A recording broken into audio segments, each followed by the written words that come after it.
You're probably here because you're finding it a little bit difficult and finding your way about leadership, finding your way on how to manage people well, and finding your way on how to grow your business as an entrepreneur.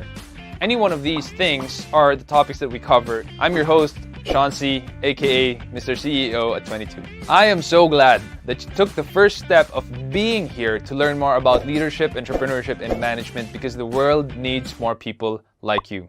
We will help you to invest in yourself because that's something that is worth doing. That is something that is worth learning. If you have questions about entrepreneurship, maybe you're having problems at work or you're having some leadership problems or managing other people, boy, I have news for you.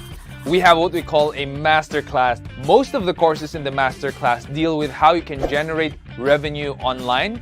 It deals with leadership, how to lead in crisis, how to break through the crisis in business, in entrepreneurship, and how you can manage other people better. Now, I always say the best kind of investment is an investment in yourself.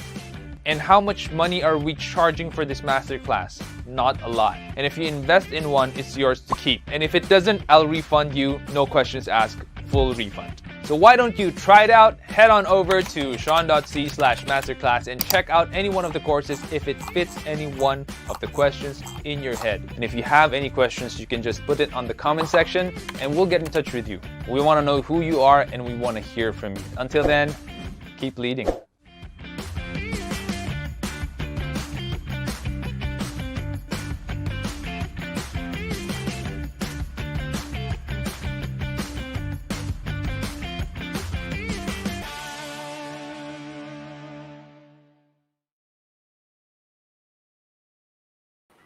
All right. Hey, good evening, everyone. Sean here, and I am back with another Leadership Stack Live. We are on every Thursday, 8 p.m. And for tonight, as I start the show, I just want you guys to know that we have a webinar this coming August, and that is Grow and Balance Your Life. I'm going to get to that in a bit. But first, what are the new episodes that we have on the Spotify podcast?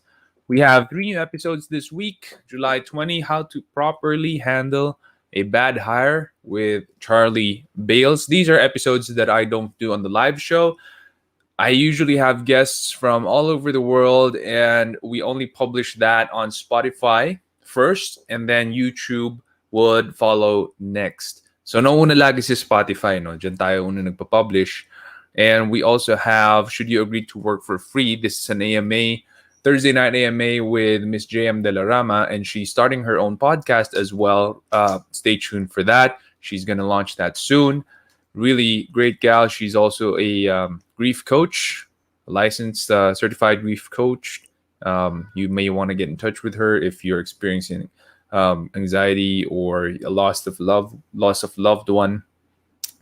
And then with Charlie Bales, yet again, we have respect, inspire, empower, core values for a team. So if you are an entrepreneur who is finding it a little bit difficult to create your own core values for your team, maybe you're a startup business owner, you want to start your own core values, that is the episode that you would want to tune into. Charlie Bales, really good guy. I learned a lot in the recording. With him, he handles a lot of people, and he's running a wine business, a wine business in the US. Really good stuff, really good episodes, and we have the Grow and Balance Your Life webinar coming this August. August what? That's August 14 and August 21, both on a Saturday on August. Now, I know it's the rainy season, and we're just hoping that on those days it doesn't rain as bad and we're all going to have internet and electricity. And that's 7 p.m. to 9 p.m. on those days. So we are going to talk about your growth, personal growth, being intentional about how you schedule your time for growth, whether you're getting someone to mentor you, whether you're watching videos on YouTube about leadership, about management, entrepreneurship, like this video or like this live that I'm doing right now, or reading books or listening to podcasts.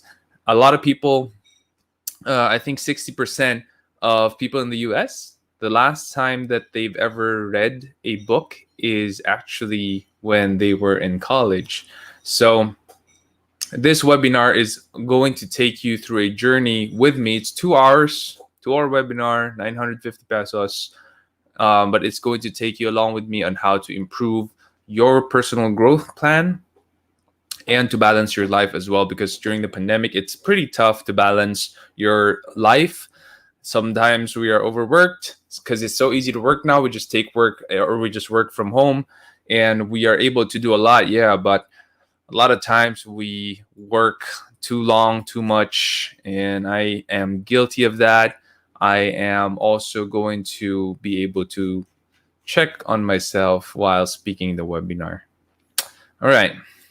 So we have a couple questions tonight, and I'm just going to go ahead and start answering them.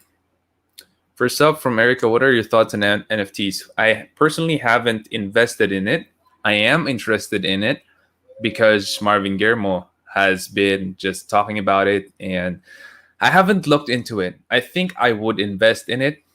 It's just that I haven't studied it as deeply as I would before I make the investment. So I can't really say. That's my sentiment for now. I haven't put money into it, but maybe maybe one of these times I could ask Marvin to go out and grab a cup of coffee or a cup of ramen again, and we talk about it. I'll ask him questions, and that's usually how I learn. I either study and go deep by myself, or I get mentors like Marvin to help me out in these things.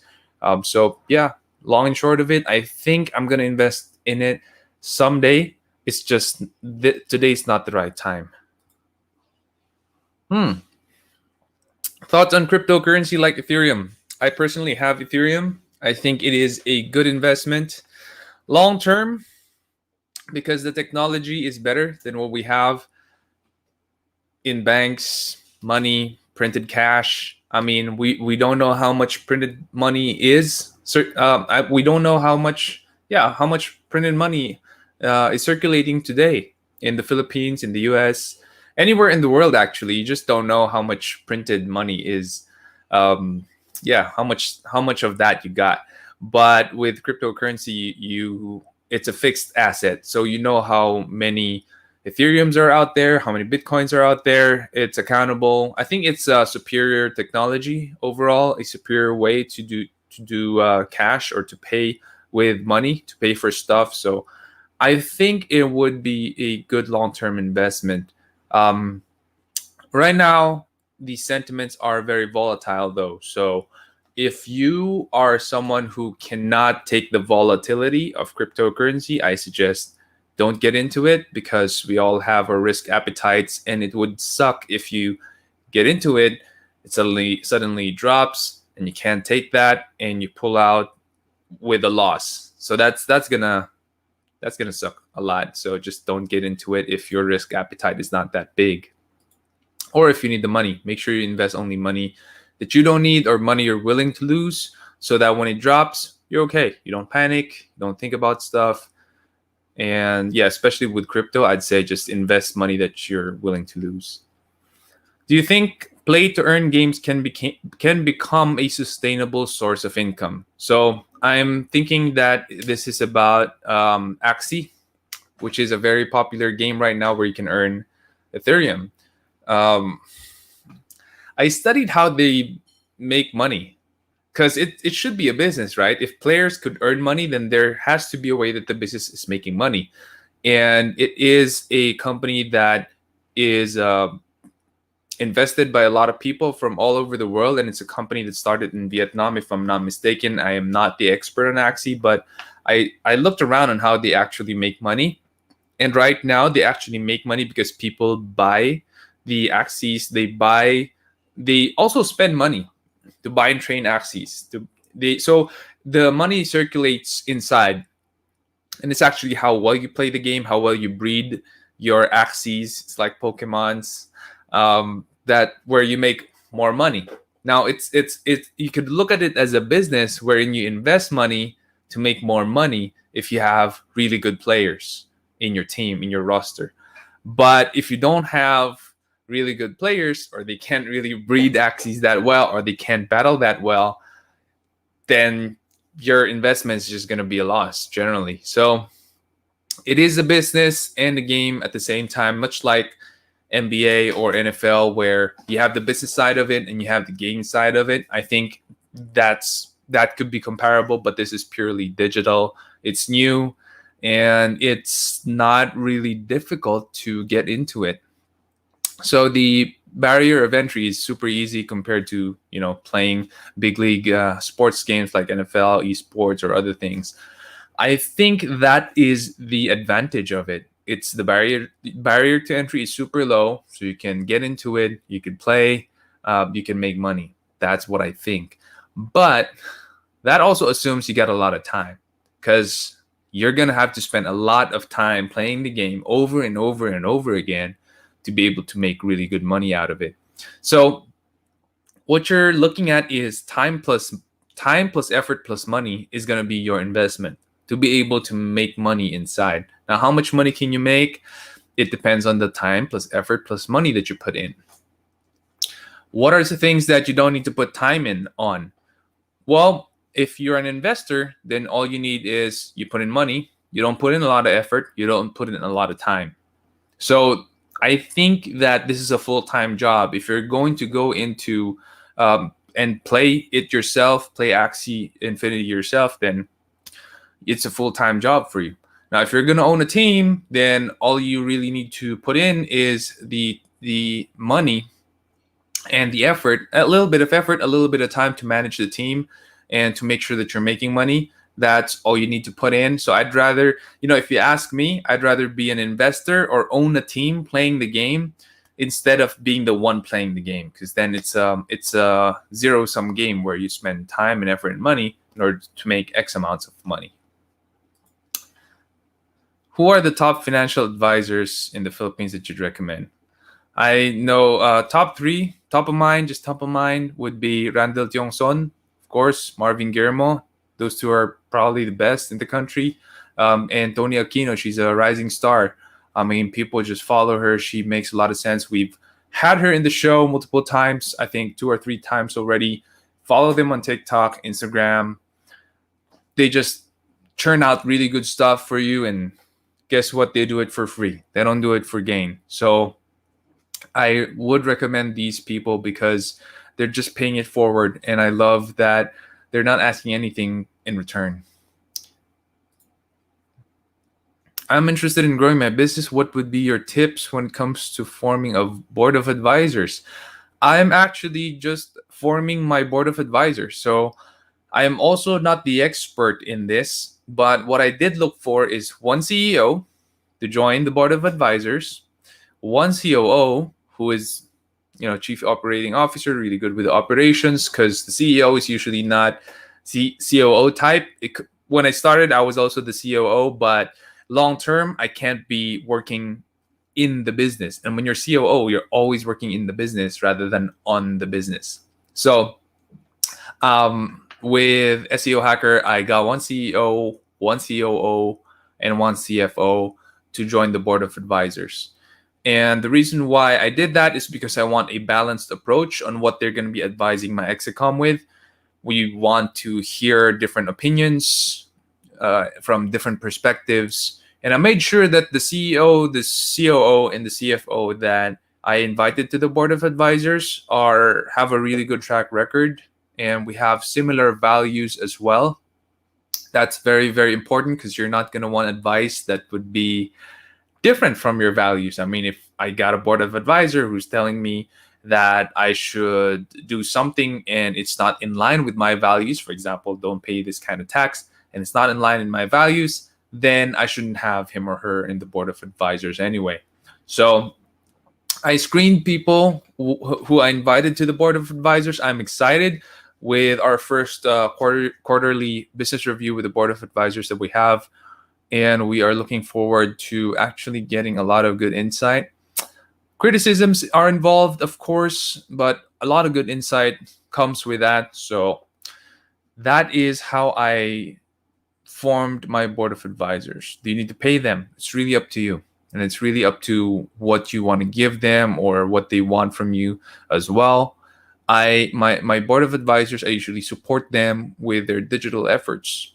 So that's how I did it on my end. That's how you might want to do it from your end, because it is tough to be part of a board of advisors. I mean, you're there, you listen to the QBR. It takes 1 or 2 hours, maybe even 3 hours, and then you're going to give your inputs, your expertise, your wisdom, your advice.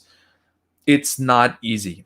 So it will be really nice of you if, for example, you have a board of advisor and he or she is a big shot, really good stuff, good experience, that you do something for him or her as well in return. I want to improve as a leader. What are some ways that I can do that? It's not so hard to improve as a leader today. We have so many resources.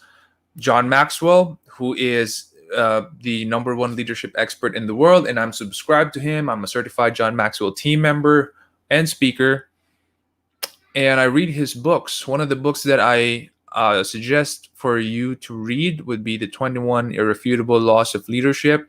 We do read through that in our team in SEO Hacker. He has so many other books besides that you can read as well.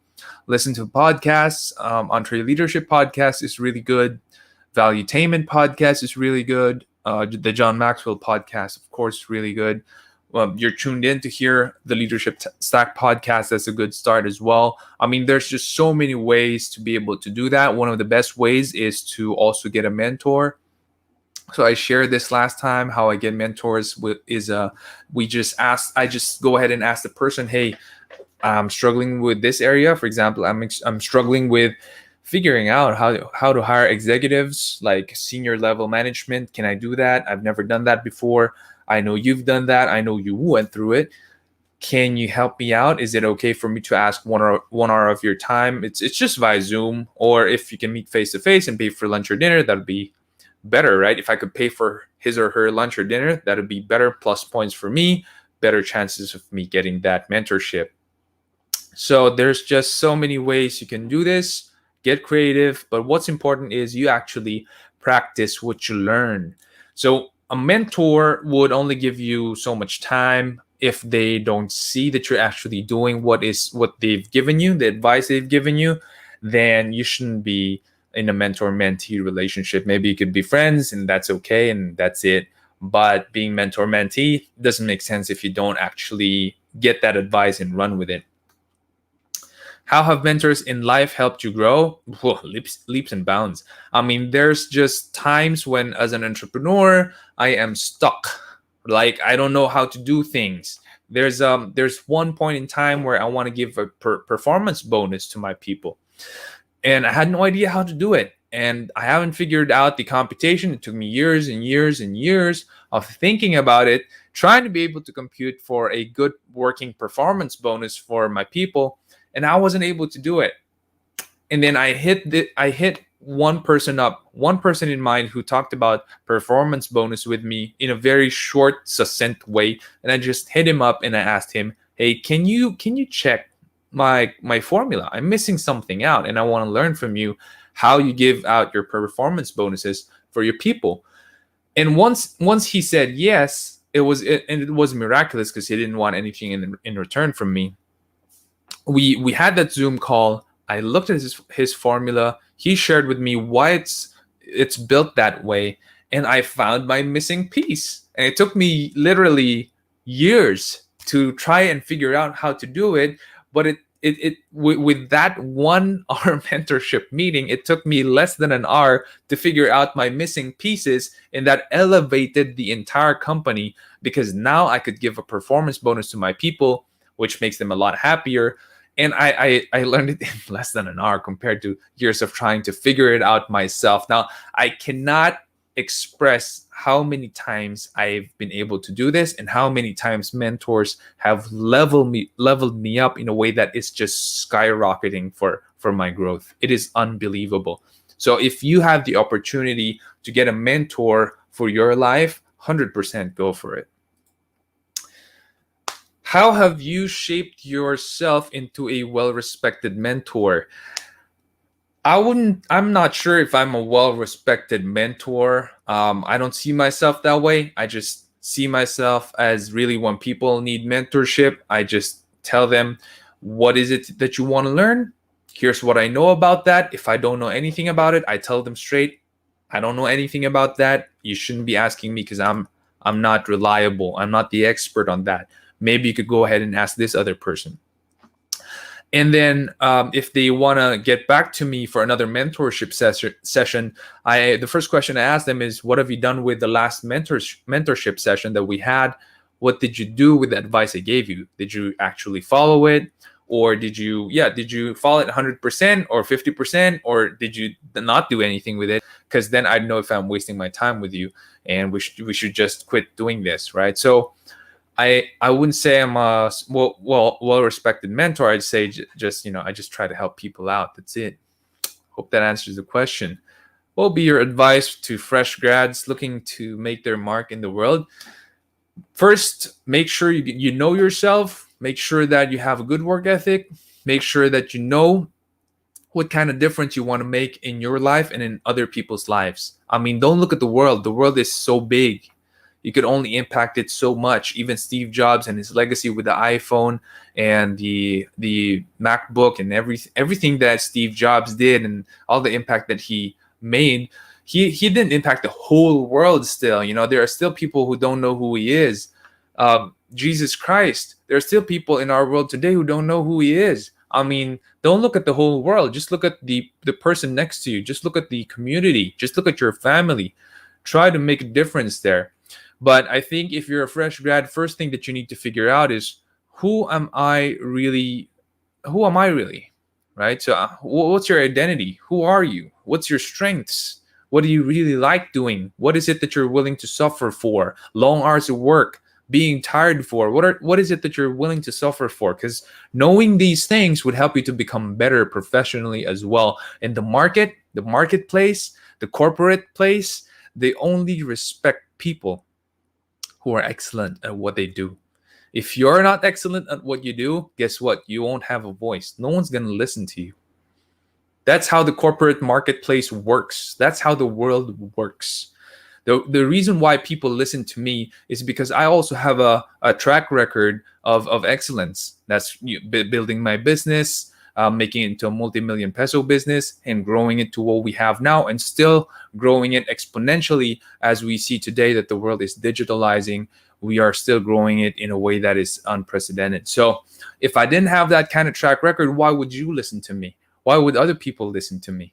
No one's gonna listen to someone who doesn't know what they're doing, or who is not excellent in their field, or who is not a thought leader, or who is not the best in what they do. Also, be generous. That's one of the things that you need to be. Be generous. Don't just give stuff away, but be generous in your heart. I mean, if people know that you're a person who is generous, who does not withhold information, who does not withhold knowledge, who does not withhold goodness from other people, then they will listen to you, they will follow you. You can build a community around that, and you will have more influence in their lives. I mean, leadership stack, we don't get anything from this. You guys know it. I've been saying this repeatedly. This is not a paid thing. I'm not sponsored in any way. I don't get endorsements here. This is just free stuff, and this is my generosity to you, to the world. And with that, I do gain influence, but that's an afterthought. I didn't do this to gain influence to get more money. That's an afterthought. If I don't get that, that's fine. I mean, we published more than 200 episodes already on Spotify, all free. More than 200 episodes already on YouTube, all free. If you are generous, you're going to make your mark in the world. It's inevitable. If you're generous, you're going to get known. It's inevitable. But don't do it just for that. Do it for yourself, and do it because you really want to give back to other people. If people realize that you're generous because you want to get something out of it, that's not generosity. That's not giving. That's called wanting something in return. That's called trading. You're being a merchant. You're not being a giver. You're not being generous. So that's one of the things that I think you need to be when you're a fresh grad. So first, know yourself. Second, be very generous. Third, be excellent in what you do so that people listen to you. You have authority and you have respect. What will be your advice to those aspiring to reach their first million? First million, and I think that's very relevant to the second question, which is what type of work ethic do I need to make my first million? Okay, so my advice to people wanting to reach their first million, first off, look at how you spend money. Because even if you're making 1 million a month, but you're also spending 1 million a month, then you're going to end up with zero. So look at how you spend money, and how you do that is by tracking your expenses. Make sure you know you have a, well, I do have a mental note, but some people have a literal pen and paper note, and they're tracking everything that goes out of their wallet, their bank, their credit card. I use my credit card a lot, but I make sure to pay it in full every end of the month. So that helps me because I'm able to track my expenses using the credit card bill, right? When the bill comes and I see, oh, okay, these are the things that I spent money on. That's easy for me to track. I also do get the receipts. I always ask for a receipt, and I always have it done in an official receipt manner because I use that to reduce my taxes. So that is one way that I track and check my expenses. And work ethic is also a big part of reaching your first million. So first thing, make sure you track how you spend. Second thing, you have to make sure that you have a really good work ethic, because if you don't work well, when you're a businessman, you work for yourself. I started out as a freelancer. I had to have a good work ethic, good discipline for myself to be able to build and start this business, which I started with a capital of 1,300 pesos with. So if I didn't have that work ethic, guess what? It's not going to grow. That 1,300 pesos may well be zero at the end of the month, or at the end of the year, right? Because it failed. I wasn't willing to work hard. I wasn't willing to go the extra mile, to sacrifice my sleep. That's going to just sink. And work ethic cannot be taught. Work ethic cannot be taught. You have to discipline yourself. You have to say no to instant gratification, or you have to say later to instant gratification. And when I say later, it's not later today, it's later 5 years from now, right? I mean, when I bought my first car, it was secondhand, it had a dent, I had to have it fixed, and it was also mortgaged in the bank. It's not glorious. It's nothing glorious. My first car was very cheap because my uncle needed money, but I bought it from him for market price. It's a long story, but long story short, it was a very cheap, least of the line car. I still have it. I still have that car. And you know what I plan to do with it, because it's worth almost nothing now, is to just keep it until I could hand it down to one of my kids someday. That's all I plan to do with it. But if I didn't have that work ethic, and if I keep spending money without taking note of how much I'm saving, I'm never going to be able to make my first million. So work ethic is super duper important. You have to learn it early on in life. Be disciplined. Be disciplined with your work. Be willing to go the extra mile. If I work 60 hours, you work 40 hours, I'm going to outwork you. And we're not talking about time in the office. We're talking about working hours. I'm working 60. You're working 40. Guess what? At the end of a year, I've outworked you, I've outpaced you, and I'm going to be leaving you in the dust if you're competing with me. It just makes sense. It just makes sense. Right? If you're working more, guess what? Within that working time that you're doing, within that working effort that you're building, you get to strategize new things. You get to learn new things. If you're really working, if you're really thinking about how to improve your work, how to automate these things, how to make it easier for you, you are also becoming smarter. You're becoming wiser. You're just beating everyone else. And when I was starting, I would work 60, 80 hours a week. No joke. And I wouldn't work 5 days a week. I would work 6, 7 days a week. That's how hard I worked to outpace and out-strategize all my competition. That is how much work you put into it. So don't listen to podcasts or videos or Facebook posts that tell you to just work smart, then work hard. Guess what? Everyone wants to work smart. No one wants to work hard. So who's going to win? Because in the end, those people who are willing to work hard, there are few of them in the world. You are far and few in between. So the winners are those who actually work hard. Everyone wants to work smart. Few wants to work hard. If you're one of the few, then you're going to win in the end. Make sure you have a really good work ethic. That is going to take you to your first million. How can I focus on my goal of reaching a million without getting distracted by other items to spend on? Delaying gratification is one of the keys. I mean, here's the truth. I've never bought a brand new car until 2019. By then, SEO Hacker is almost 10 years old because I started at 2010. SEO Hacker, if you check out when I bought the domain name, the website, seo-hacker.com, I started 2010. So that's 9 years after when I was able to buy my first brand new car. Everything before that is all secondhand cars. Other people, they make a lot of money in their business. Guess what? They buy a brand new car and they buy a sports car. And that just drains your savings, drains your money, drains your emergency fund, safety net, whatever. And then boom, emergencies come. You don't got a safety net. You got to sell that car. And it's just traumatizing for the founder. That's just going to waylay your mission to get to that first million. Getting distracted by other items you want to spend on is a form of lack of self-control, lack of self-discipline. That's it. I mean, let's call a spade a spade. If you get distracted by something, you lust for it, you want to buy it, you want to get it now, and you did, then you lack self-control. Then you lack self-discipline. That's it. That's really it.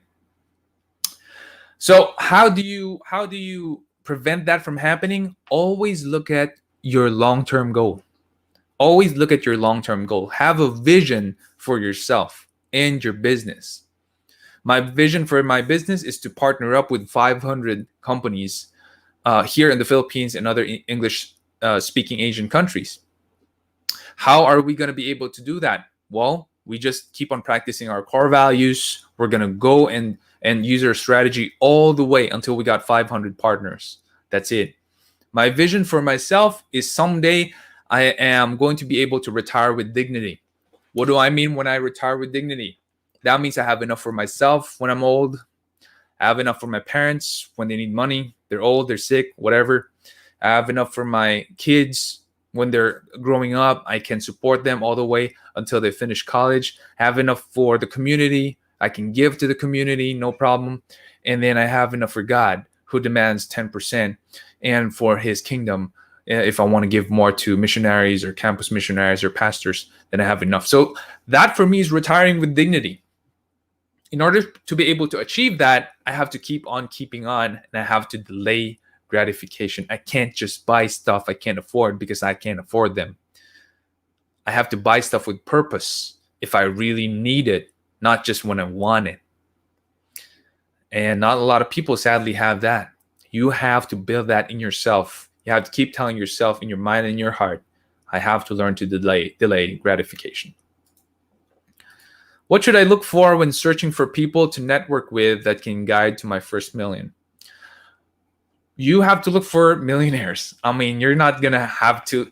It's ridiculous for you to ask advice from someone who has not made 1 million. Hey, can you teach me how to make 1 million? And he hasn't made 1 million. She hasn't made 1 million. Why would you ask them? So first thing that you do is look for people who have made their millions. When I say millions, why do I say millions rather than just 1 million? It's because you want to make sure that they got it as a trend. They're making millions, not just a one-time thing. And when you meet these kinds of people, don't be afraid to ask, hey, how'd you do it? Because you know what I realize? People who have made millions, they're generous enough to teach you what they know. They're generous enough to teach you what they know. And that's something that I also feel very powerfully for. I teach you what I know. I have made my millions. You're getting this for free. Those of you tuned in here from Facebook, Twitch, YouTube, and Periscope, you're getting it for free. You're listening to this. I hope someday you're going to make 1 million. You're going to make 2 million, 3 million, and more because you're learning from me and because you're able to apply these things. By the way, I mentioned that I was able to buy my first brand new car 2019, and that's the first time I've ever bought a brand new car. Could I have afforded that brand new car way back 2011 and 2012? Yeah, I could. I could have bought a brand new car during those years, but I decided not to because it wasn't wise. It was wiser for me to buy secondhand, third hand, fourth hand cars because all I need is a car to take me from point A to point B, alive, happy, not sweaty, able to present, able to speak on stage with good respect, and that's it. Do I have to be very stingy with money to be able to reach my first million? Well, if you're not making a lot of money, then you do have to be very stingy.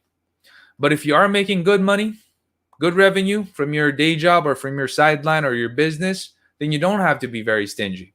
You know what I realize is people who are generous are able to get more from wherever. I have no idea how I got stuff, how I got more revenue. It's just me giving away money.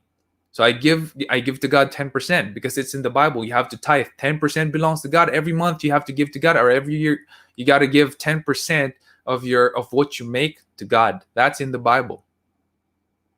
So I do give that, and I do help other people, missionaries, pastors, anything for the kingdom, and I do give to charities, orphanages.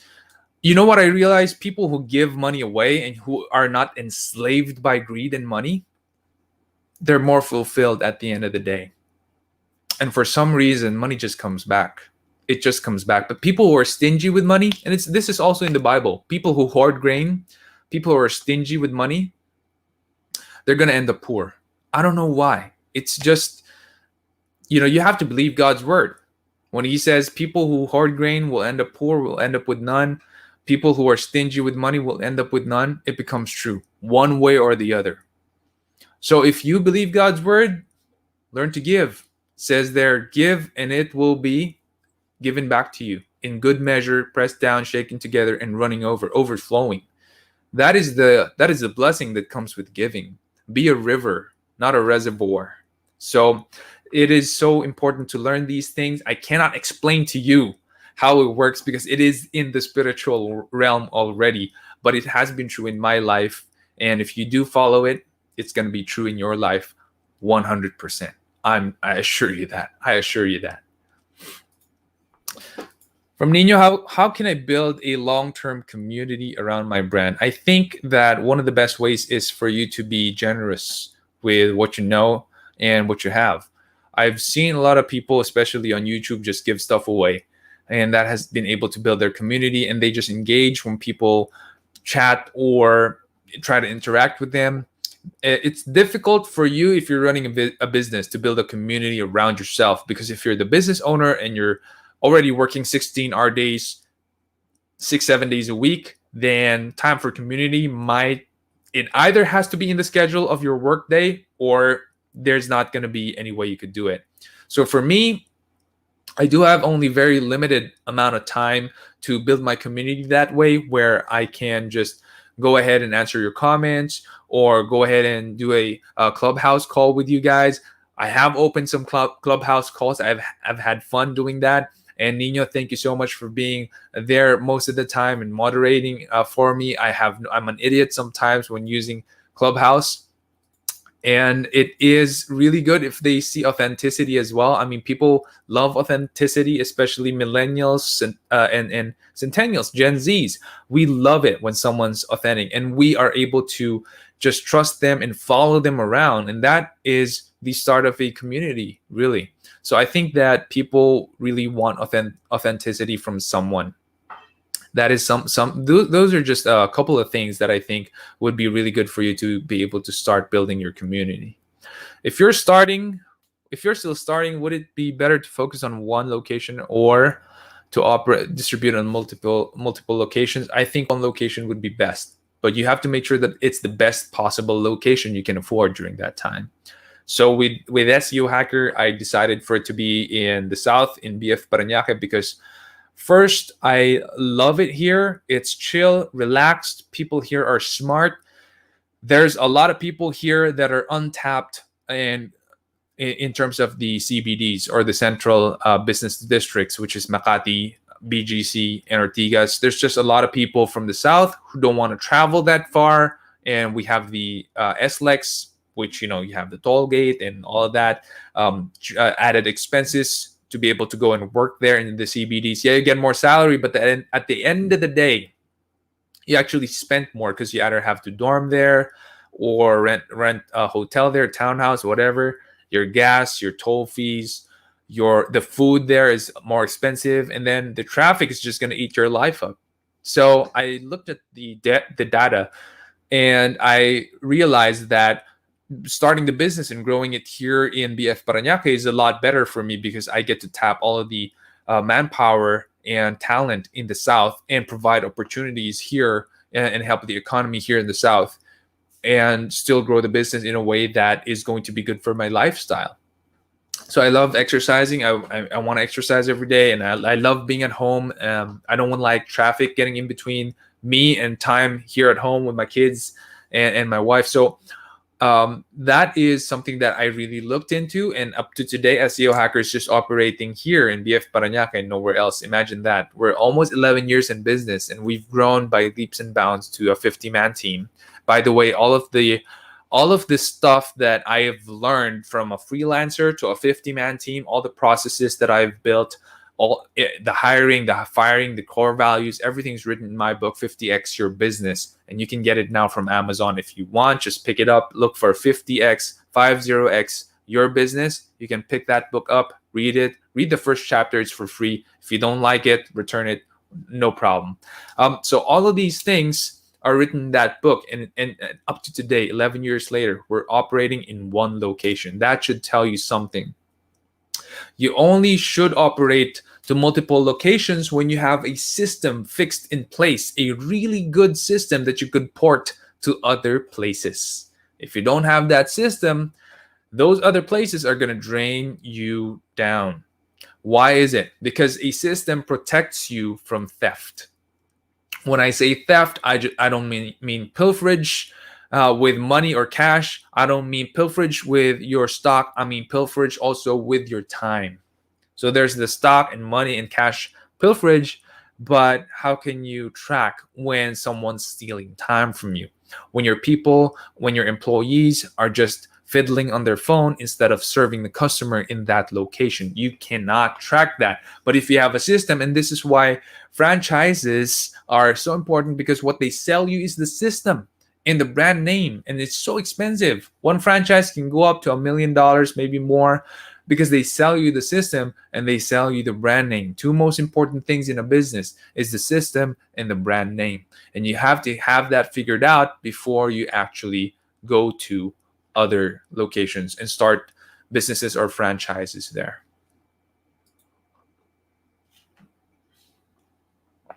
I'm slowly running out of capital, but I got an offer from an investor. However, I don't want to accept it, since I just want to bootstrap my business so I'll get a deeper understanding and value it more. Good stuff. What are your suggestions? Really good choice. I mean, for me, if you're able to do it bootstrap, do it bootstrap. I always say that here. I've never changed my answers. Investors would want equity.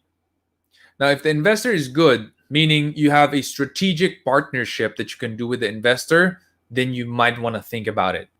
But if there is no strategic partnership that's going to happen, then, and it's only just money, it's only just cash flow and capital, then maybe not accepted.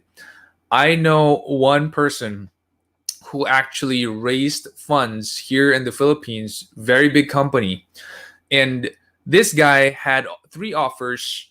Both two of those offers from two big venture capital firms were a lot bigger than the third one. But the third one had a strategic partnership that could happen between his business and that investor's business. That had logistics. His business is warehousing and items and stuff and e-commerce. So he actually went with the company that had a lower cash investment value in his business. He went with the lower one. Why did he do that? Because there's a strategic partnership between that venture capital firm and his business. I would always go for investors who have that kind of value on the table. I wouldn't go for investors if all they can offer you is cash and that's it. I would never go for that.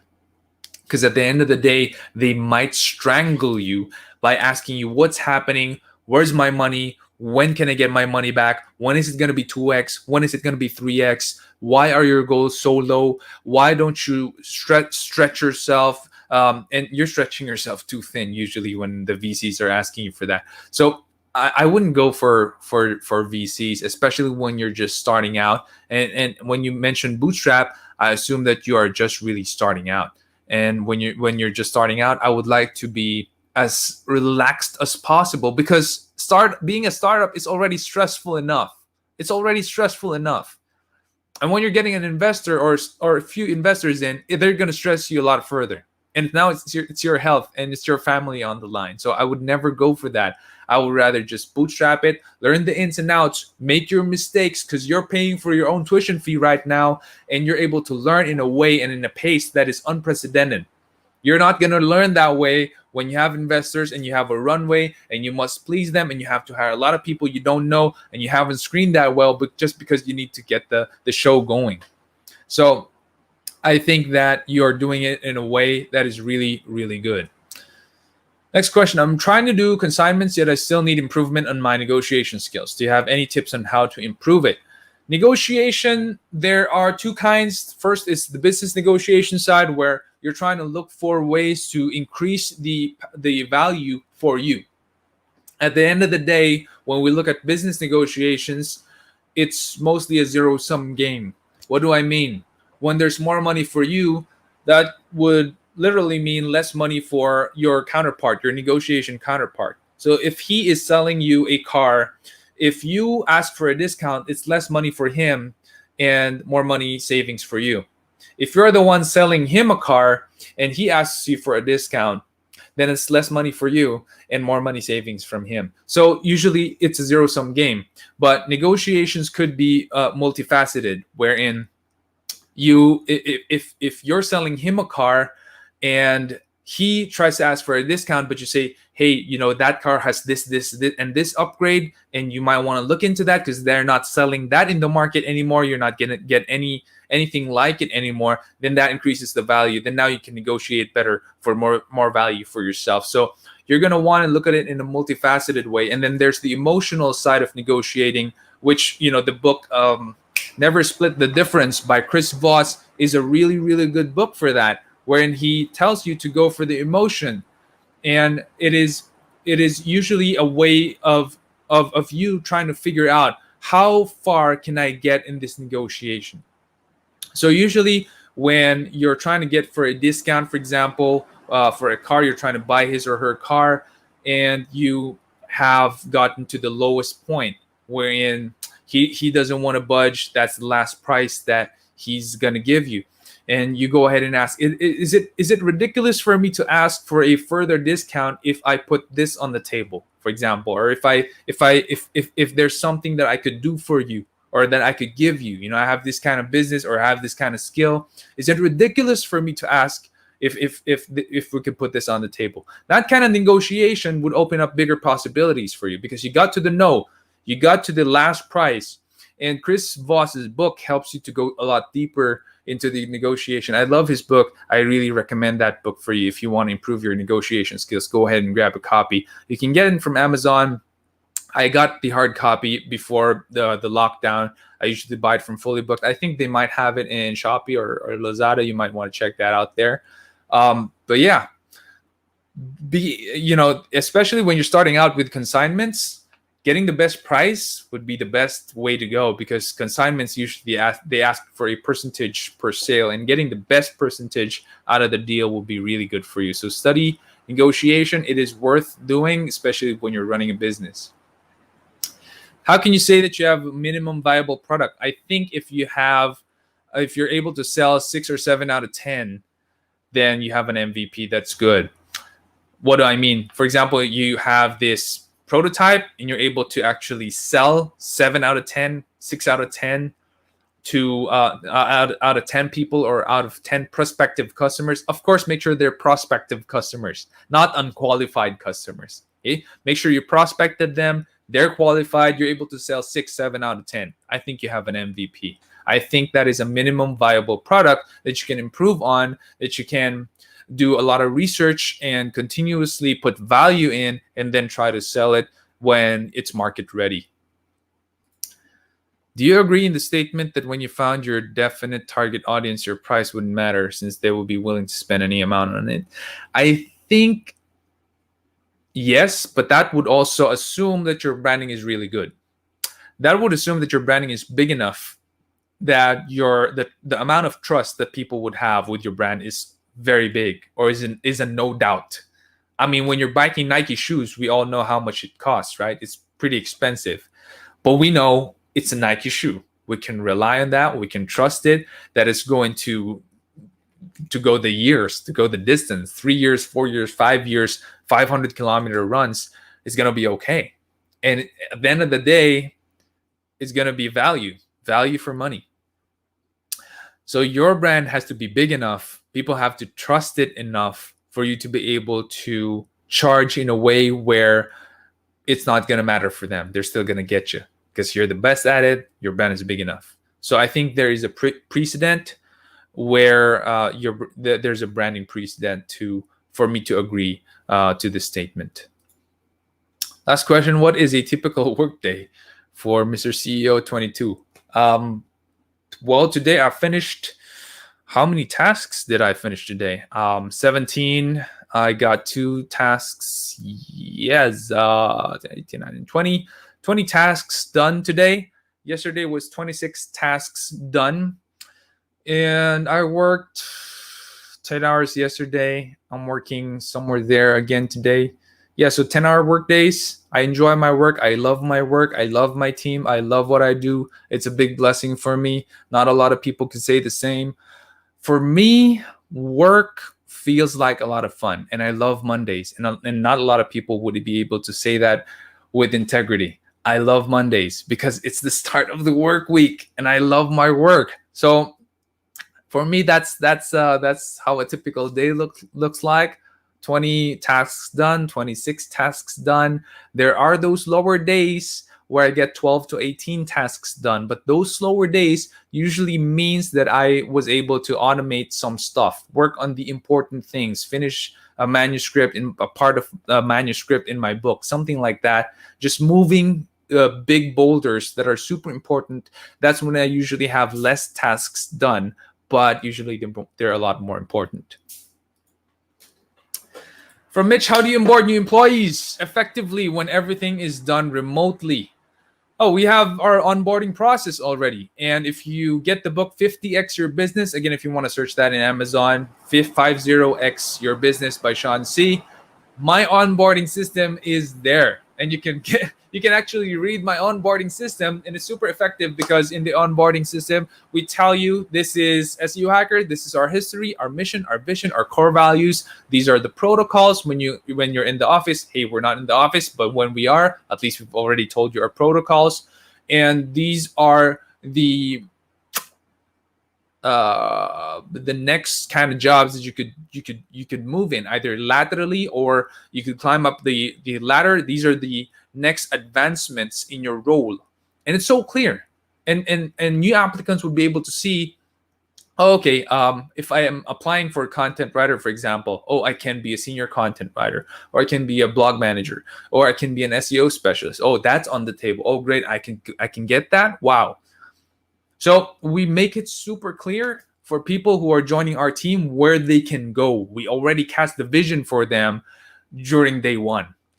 That is how we onboard people. We don't need to be in the office to do onboarding. I mean, it's nice. It's very nice when I get to be there and I shake their hands and I get to tell them, hey, I'm Sean, I'm CEO. Pleasure to meet you. But if not, then it's still the same. I mean, it's a whole slew of information that they just have to absorb, and they're going to meet me anyway. We have a weekly structured meeting, and I'm always there. So they get to meet me anyway, and I leave them a Slack chat. Hey, how are you doing?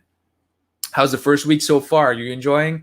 Is everyone treating you well? Hey, if you have any questions, I'm just a Slack chat away. So the onboarding process looks like that, and it is very effective. I mean, we've hired more than 30 people, I think, during the pandemic. and we've been able to regularize almost 1/3 of that. So we are doing it really well, I'd say. And it's the first time that we've been hit with a pandemic. It's the first time ever we've fully worked from home. We're still working from home completely right now. Everyone's just working from home. No one's going to the office. We don't ask people to go to the office, and it is working really well for us in spite of this being the first time that we're doing this. Do you think revealing your hiring process in your book has put anyone at an advantage in terms of getting the job in your company? I believe so. And if they're smart, they would first read that book before they apply in SEO Hacker. Everything's public, right? So if I ask you a question during your hiring process, for example, you apply in SEO Hacker and I interview you and I ask you, hey, what do you know about me? What do you know about the company? And if you're stumped, then that means you didn't do your research, because everything about me and the company is public and it's out there, and you can watch so many episodes that we have in Leadership Stack and YouTube, and you can listen to my podcast and get to know me better. I mean, just with this live episode right here, I've been talking about SEO Hacker. I've been talking about myself. It is just amazing and stupefying for me if I ask you that in the interview and you are stumped with the question. And right there and then, you and I both know I'm not going to get you, because you didn't prepare. Preparation is half the battle. Preparation is half the battle. If you're prepared, and I see you're prepared, then chances are you're going to be prepared in work. You're going to be prepared to come to work when we're actually working in the office. You're going to be prepared not to be late in client meetings. You're going to be prepared to actually meet your deadlines when you're working. I mean, when you don't prepare for the interview, it says a lot about you, and that just tells me that I shouldn't hire you. How can I keep the CEO inside me alive if I'm just an employee? At the end of the day, we're not just employees. We're human beings. You and I, we're human beings. We have dreams, we have goals, we have visions for ourselves. That should be the one pushing you forward, moving you on, giving you that juice to wake up every morning. You are your own person. At the end of the day, when you're in your deathbed, you're not thinking, I'm just an employee. You're going to be thinking, this is my life. I'm my own person. What have I done with the life I've been given? So when you say you're just employee, I disagree with that. Now, if we're going to rephrase the question to, how can I still be inspired to start my own business if I'm working a full-time job today that I don't really like that much? Then that's a question that for me is a lot easier to answer. Now, one of the things that you need to ask yourself if you want to do business is, what kind of business do you want to do? Don't get into a business just because you hear that this kind of business is making money, because you're not going to last long. You're not going to be willing to sacrifice time, effort, tears, and blood for it. And a business requires that. Always remember, a business requires you to shed blood. A business requires you to shed blood, because you're going to work long hours. You're going to sacrifice sleep. You're going to sacrifice money. You're going to sacrifice time with family. You're going to sacrifice a lot of entertainment when you're starting up. And if you don't do those things, guess what? Your business is going to fail. That's it. I mean, that's the truth right there. So if you know what business you want to start, you're very passionate about it, you're going to want to sacrifice for it, you could sacrifice for it, then put that on pen and paper, put that in front of you every day that you wake up in the morning, you look at your mirror, that thing should be right in front of you, pasted in your mirror, taped in your mirror, and you're seeing that vision, and you're seeing that that's the business that I want to do. Put it before you every day, read it, know that that's where you want to be in. Because if you don't look at that, then every day would just be a routine of you going to work, eating lunch there, talking with fellow employees, going back home, watching Netflix, playing computer games, and going to sleep, and then repeat. And that's not going to get you to where you want to be. That's not going to help you become CEO, have your own business. Put it before you. Always look at that vision. And that's going to inspire you to finally make decisions that would compound. Decisions that would compound, meaning small decisions, but it will make a big impact at the end of the day, because big impacts in life are made by small decisions. Put it before you. It would help you create the small decisions that will create a big impact. And someday you could finally start that business that you really want, and you can become CEO. Okay. Hey, Mitch, thanks so much for being here. Really appreciate you for tuning in, and congratulations for winning the CEO at 22 book and 50x your business book on the last giveaway. I hope that you learned a lot from my personal journey as a young guy of 22 years old, when not a lot of business people respected me back then. They're looking at me and saying, "What can you do? You're 22 years old. How can you run the SEO for my company? How can you service my company?" Now I'm 33. Not a lot of people are thinking that about me, and I've had this whole slew um, of excellent runs already, excellent track records, excellent case studies that I've been able to do for a lot of big companies here in the Philippines and abroad.